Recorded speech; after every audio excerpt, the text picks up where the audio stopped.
यतीमा जी, सबसे पहले मेरा सवाल आप ही से है। एक बच्चा संघ के लिए, एक बच्चा हिंदू राष्ट्र के लिए। क्या हिंदू धर्म बच्चों को संगठन या राष्ट्र के लिए पैदा करने की कोई बात कहता है? देखिए, शास्त्र कहते हैं, जिसके 10 साहू नहीं, बैरी नहीं 50, ए जननी तो क्यों जनाब, क्यों बोझ सहा 9 मास। तो हमारे यहाँ तो शास्त्र कहते हैं कि कम से कम 10 भाई होने चाहिए। और 10 भाई अगर आपका कोई बैरी हो गया तो उससे मुकाबला करने में आपका परिवार इतना मजबूत होना चाहिए कि आप उससे मुकाबला कर सकें। पारिवारिक संगठन सबसे महत्वपूर्ण इकाई है समाज की। तो परिवार छोटे होते चले जा रहे हैं, सिकुड़ते चले जा रहे हैं, परिवारों में रिश्ते खत्म होते चले जा रहे हैं, तो संगठन कैसे होगा?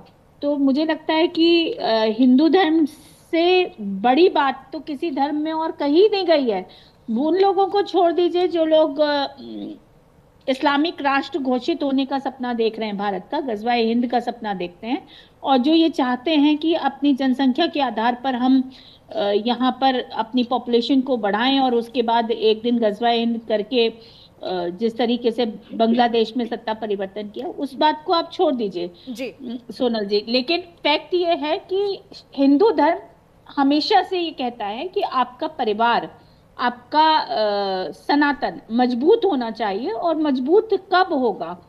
जब आपका पारिवारिक संगठन, पारिवारिक जो इकाई है वो मजबूत होगी, तो आप अपने आप मजबूत होंगे।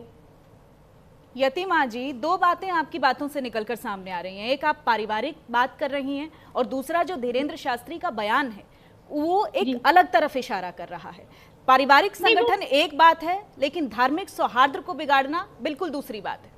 नहीं नहीं नहीं नहीं, बिल्कुल एक ही बात है। आप बताइए ना, कश्मीर में कटे तो क्या हुआ, किस तरीके से? अभी तो 19 जनवरी गई है, अभी 36 साल पूर्ण किए हैं अपने एग्जाइल को।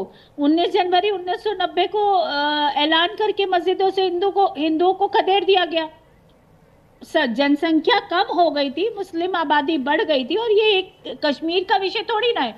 बांग्लादेश में भी यही है स्थिति, पाकिस्तान में भी यही स्थिति है, और संपूर्ण भारत में जहां भी इस्लामिक जनसंख्या बढ़ी है, जहां भी इस्लाम के अनुयायियों की जनसंख्या में वृद्धि हुई है, वो कोई भी एक राष्ट्र बता दीजिए जो सेकुलर रहा हो या धर्मनिरपेक्ष रहा हो या जिसमें लोकतंत्र रहा हो। जी ठीक है, कोई भी एक राष्ट्र। ठीक है। फाजिल अहमद साहब, मुस्लिम स्कॉलर भी हमारे साथ जुड़े हैं। फाजिल अहमद साहब, अगर धर्म जनसंख्या से नहीं, आचरण और नैतिकता से चलता है, आचरण और नैतिकता से मजबूत होता है, तो फिर ये धर्म में हम संख्या की राजनीति क्यों घुला देते हैं? देखिए, इस देश में नास्तिक भी रहते हैं, और ये संविधान उन नास्तिकों को भी पूरा अधिकार देता है।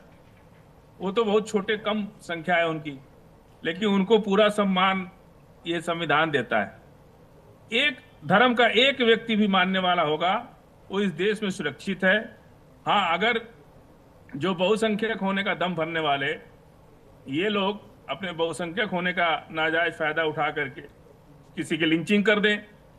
सुबोध, इंस्पेक्टर सुबोध की इन लोगों ने हत्या कर दी, और न जाने कितने मुसलमानों की, सिखों की और दलितों की तो आए दिन हत्या होती रहती है। और दलित से ये लोग इतना नफरत करते हैं, उनसे चाहते हैं कि हमारा गोबर उठावे, ये अशिक्षित रहें, ये जो है हमारी सेवा के लिए पैदा हुए हैं। नहीं आता है। और ये सोनल जी, मुझे ये निशाना नहीं साध रही हूँ मैं।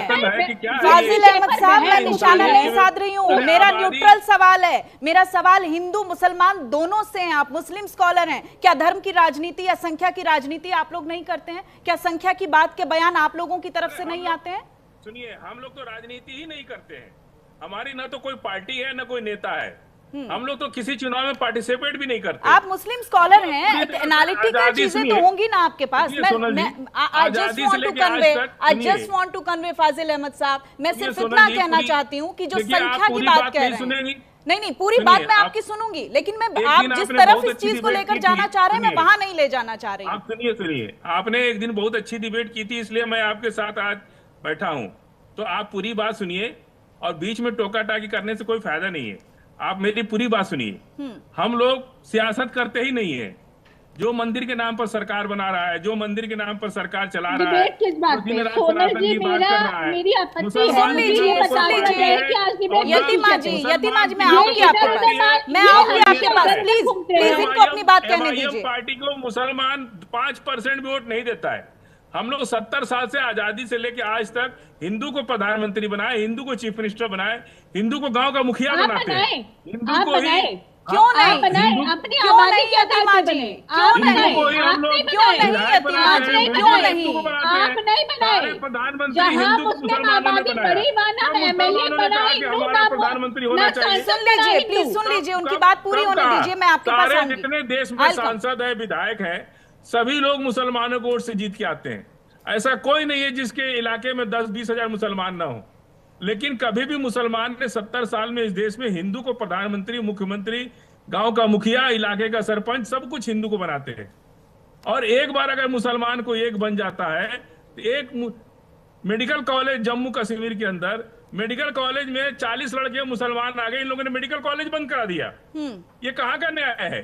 मेडिकल कॉलेज तो और खुलवाता है आदमी, लेकिन मुसलमानों की नफरत के शिक्षा पर सबका अधिकार है, बिल्कुल शिक्षा पर सबका अधिकार है। सोनल जी, मेरे को काउंटर करने का समय दीजिए प्लीज। मैं अब सारे मेहमानों के पास मुझे जाना, मैं आपके पास आऊंगी। आप एक मिनट में अपनी बात कहिए प्लीज प्लीज।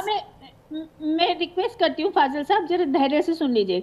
ये वही जिस जम्मू के मेडिकल कॉलेज की आप बात कर रहे हैं, कि उसी जम्मू से आतंकवादी निकलकर पूरे देश में आतंक फैलाने की संरचना को तैयार कर रहे थे। 3000 किलो RDX पकड़ा गया।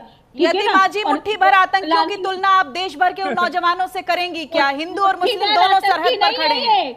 ये मुट्ठी भर आतंकी नहीं है। फाजिल साहब तो कुछ ही हम तो कहते हैं कि हम लोग आतंकवादी हैं। 40 करोड़ आतंकवादी। अच्छा यतिमा जी, मुझे बताइए हिंदुओं की आबादी कितनी है इस वक्त देश में, प्लीज? अरे हिंदुओं की आबादी कितनी भी सही नहीं, आप मुझे एक आंकड़ा दीजिए ना। आंकड़ा तो होगा आपके पास, आंकड़ा तो होगा यतिमा जी आपके पास। हिंदू की 100 करोड़ हिंदू की आबादी है इस वक्त। कितना प्रतिशत है, कितना प्रतिशत है देश में हिंदुओं की आबादी का?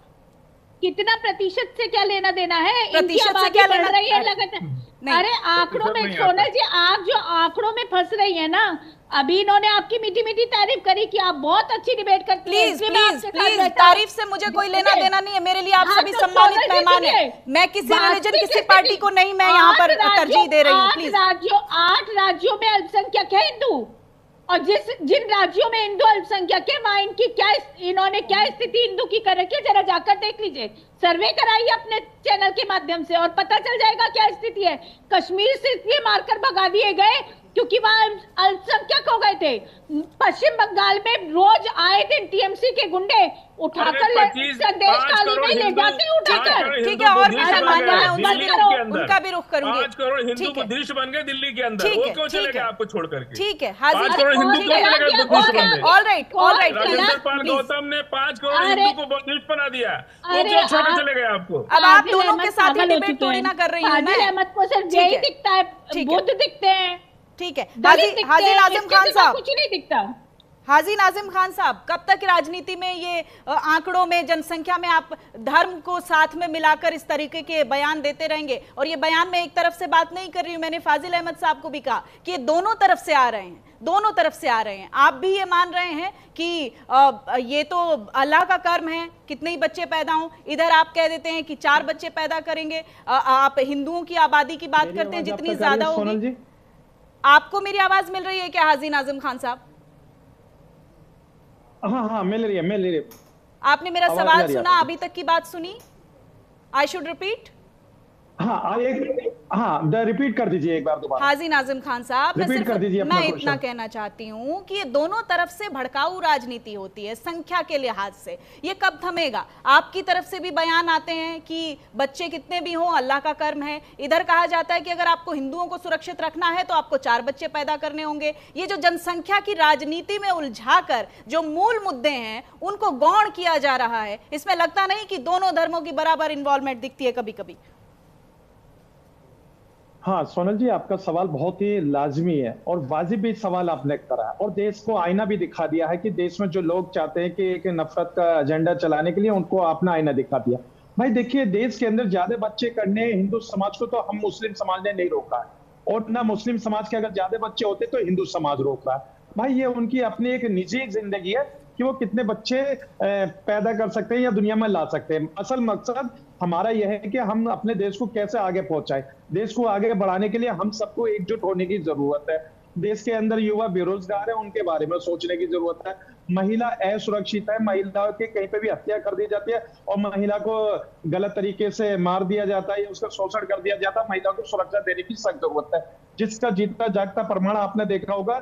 मेरठ के अंदर एक दलित महिला की हत्या हो गई थी। भाई हम लोगों को तो बड़ा दुख है सोनल जी उसका, और हम चाहते हैं कि महिला दुख जताने से नहीं होगा ना नाज़िम खान साहब, दुख जताने से नहीं होगा। हम लोगों को समझना होगा ये चीज कि अगर हम बयानों को कंडेम करते रहेंगे तो फिर और बयान इस तरीके के सामने आते रहेंगे, लेकिन कोई ठोस बात निकल कर नहीं सामने आती है। मोहम्मद फैज खान संयोजक है राष्ट्रीय मुस्लिम मंच के, हमारे साथ जुड़े हुए हैं और थोड़ा वक्त जो है इनका लिमिटेड है, 6:30 पर वो उनको कहीं और जाना है, तो मैं थोड़ा वक्त ज़्यादा दूंगी मोहम्मद फैज़ खान साहब को। मोहम्मद फैज़ खान साहब, मेरा आपसे यही सवाल है कि बहुत सारे लाजमी मुद्दे हैं इस देश में, शिक्षा है, जनसंख्या कंट्रोल है, या फिर कहें आप गरीबी है, बेरोजगारी है, विमेन सिक्योरिटी है। इसके पीछे जो है जब बात धर्म की आती है तो दोनों ही तरफ से, मैं केवल एक धर्म की यहाँ बात नहीं करूंगी क्योंकि मैंने बहुत सारे बयानों की एक लिस्ट निकाली हुई है, अगर मैं उसको पढ़ने लग जाऊंगी ना तो बहुत सारा वक्त जो है डिबेट का उसी में चला जाएगा। तो ये दोनों तरफ से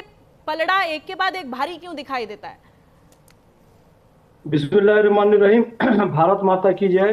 आदरणीय सोनल जी, जो सारी चीजें आपने गिनाई है उन सब को सुटेबल बनाने के लिए, अच्छा बनाने के लिए, स्वच्छ बनाने के लिए जो एक चीज काम करती है वो होती है मानसिकता। यदि आपकी मानसिकता स्वस्थ है, उसमें कट्टरपंथ नहीं है, तो आप गल्फ के देशों को देखिए। बहुत सारे मुस्लिम कंट्री में बहुत सारे कट्टरपंथी लोग हुआ करते थे, लेकिन आज यूएई ने, सऊदी अरब ने, बहरीन ने, कतर ने अपने यहां से कट्टरपंथियों को सफाया कर दिया है। वहां धर्म परिवर्तन वाला गैंग काम नहीं करता है। और जिन देशों ने अपने यहां से कट्टरपंथ को खत्म नहीं किया, तो आप देखिए, मैं तो अल्लाह रब्बुल इज्जत खालिक कायनात से दुआ करता हूं हमारी यतीमा और हमारी सोनल जी, आप लोग इसी तरीके से इज्जत के साथ अपना काम आगे बढ़ाते रहे, आपकी गरिमा बनी रहे। लेकिन धोखे से स्थिति अफगानिस्तान की तरह हो गई, तो वहां महिला की लिखी हुई पुस्तक तक यूनिवर्सिटी में नहीं पढ़ाई जाएगी, ये रूल बना दिया गया। ईरान में कंपलसरी हिजाब कर दिया गया, आपको पहनना ही पड़ेगा। पाकिस्तान में हिंदू महिला में रह रहे क्या आप क्या अफगानिस्तान फाजिल अहमद साहब सुन लीजिए प्लीज प्लीज प्लीज, थोड़ी गरिमा बनाकर रखते हैं ना, क्या ये ठीक है? ऐसे तो दुनिया में बहुत देश है, नेपाल भी है, ऐसा अफगानिस्तान में है क्या ये अफगानिस्तान में रह रहे क्या? सोनल जी, यही प्रॉब्लम है बाबा साहब अम्बेडकर के संविधान के बारे में है। नहीं फाजिल अहमद साहब, रुकिए जरा, रुकिए। मोहम्मद फैज खान साहब को सुन लीजिए प्लीज। कहाँ लेके चले जाते हैं? फाजिल अहमद की ये यही क्या साबित दिक्कत है, करना चाह रहे हैं? यही नहीं, दिक्कत साबित है, क्या यही करना चाह रहे हैं? प्लीज बोलने से नहीं होगा ना, बोलने से ऐसे नहीं होगा। ठीक है मोहम्मद फैज खान साहब, क्या साबित करना चाह रहे हैं? पूछिए जरा इनसे। मुझे म्यूट करना पड़ेगा फिर। नहीं, मैं नहीं चाहती कि ऐसा हो। अफगानिस्तान का नाम लेके क्या साबित करना चाह रहे हैं? मैं बता देती हूँ, प्लीज फाजिल अहमद को सुनना है तो मैं बता देती हूँ। अरे जहाँ जनसंख्या आप लोगों की बढ़ी, मोहम्मद फैज खान साहब अपनी बात रखिए प्लीज। सब आप मेरे लिए सम्मानित मेहमान हैं और प्लीज आप थोड़ा डेकोरम मेंटेन करके रखेंगे ना हम लोग, प्लीज। ठीक है मोहम्मद फैज खान साहब।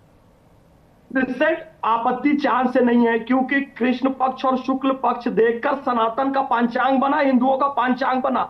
आपत्ति क्रिसेंट और क्रॉस की जो लड़ाई हुई, और फिर क्रिसेंट के नाम पर, यानी कि मुसलमानों ने एक बड़ा आंदोलन चलाया कि समस्त विश्व को हम इस्लामिक रंग में रंग देंगे। भारत का एक बड़ा हिस्सा काटकर पाकिस्तान बना लिया। वहां महिलाओं की क्या दशा और हिंदुओं की, और खास तौर से दलित तो खत्म कर दिए गए। जोगेंद्रनाथ मंडल को लेकर गए थे कि भैया दलितों को वहां अधिकार देंगे, नहीं दिया, खत्म कर दिया। बांग्लादेश गए थे, आपकी जानकारी में अभाव है, वो बांग्लादेश में गए थे।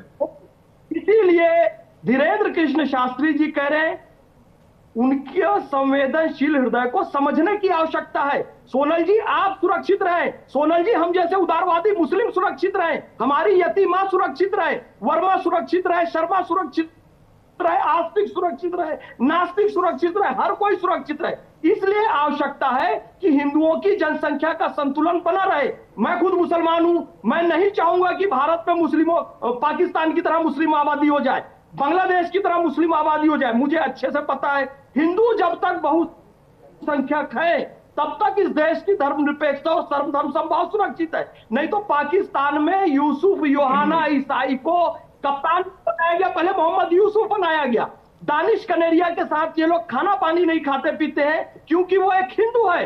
लज्जा में तस्लीमा नसरीन लिखती है, एक छोटी सी बच्ची के साथ इतना दुष्कर्म होता है क्योंकि उसकी माँ को शर्म से कहना पड़ता है। नहीं, मैं इस बात से इत्तेफाक रखती हूँ, लज्जा मैंने पढ़ी है। तस्लीमा नसरीन मेरी प्रिय लेखिकाओं में से एक है, मैं जानती हूँ। भारत की बात नहीं करेंगे, पूरी दुनिया की बात करेंगे। ठीक है, नहीं अभी नाजिम भाई ने जिस कंटेक्स्ट में बात होगी, उनको अपनी बात कहने का पूरा राइट है सर। हाजी नाजिम खान साहब, आप जवाब देंगे इस बात पर? बात नहीं करेंगे प्लीज। हाँ सोनल जी, देखिए फैज खान साहब तो खुद शादीशुदा नहीं है, तो अभी तक कुंवारे हैं, इनके तो क्या बच्चे होंगे, तो ये आगे की बात क्या करेंगे। अच्छा, फैज खान साहब ने अच्छा, मतलब देश के बारे में बात रखने के लिए बच्चे होना जरूरी है, शादी होना जरूरी है। इन मसलों बड़ी सतही बात नहीं कर रहे हैं आप, बड़ी कमाल की बात नहीं कर रहे हैं। देश के परिदृश्य को समझने के लिए आपको जरूरत है, उस प्रक्रिया से आप गुजरेंगे तो ही आपको समझ में आएगा। हाँ सोनल जी, देखिए एक पिता, I was not expecting this from your side. हाँ सुन तो लीजिए, देखिए आप सुन लीजिए, एक पिता से बेहतर बेटे का भविष्य कोई नहीं जान सकता। और रही फैज साहब ने यहाँ से भारत को छोड़कर सारी चीजें बता दी। इन्होंने आस्तिक को भी सुरक्षित बता दिया, इन्होंने नास्तिक को भी सुरक्षित बता दिया, लेकिन इन्होंने कहा मुस्लिम सुरक्षित नहीं है, इन्होंने मुस्लिम को सुरक्षित होने की बात नहीं कही। फैज खान साहब हमारे हर नेशनल टेलीविजन पर जब डिबेट में साथ में रहते, हमेशा मुसलमानों के खिलाफ ही बात करते, कभी मुसलमान के फेवर में बात नहीं करते। अरे नहीं, अरे आप लोग झूठ बोलते हैं। फैज साहब आप बता दीजिए, कब आपने मुस्लिम हितों को लेकर बात करी है आपने? अरे कब मुसलमानों के फेवर में बात करी है आपने? हमेशा आप चेहरा तो फैज खान मुसलमान होना, चेहरा फैज खान का है, लेकिन मुसलमानों के खिलाफ, मुसलमानों को लेकर बात नहीं करते, मुसलमानों के खिलाफ सिर्फ जहर उगलते हैं आप लोग। फैज साहब समझ लीजिए, इन्होंने जो फैक्ट्स गिनवाए हैं, हाजी नाजिम खान साहब, मोहम्मद फैज खान साहब ने जो फैक्ट्स गिनवाए हैं, आप उन फैक्ट्स को फैक्ट्स से किल करिए ना। आप किसी की विचारधारा पर प्रश्न चिन्ह नहीं खड़े कर सकते हैं, आप तथ्यों को तथ्यों से काटिए। हाँ बिल्कुल, तथ्यों को तथ्यों से काटूंगा। मेरे पास फर्जी आंकड़े नहीं है, मेरे पास बिल्कुल फैक्ट आंकड़े हैं, जो आपके सामने फैक्ट आंकड़े करूंगा।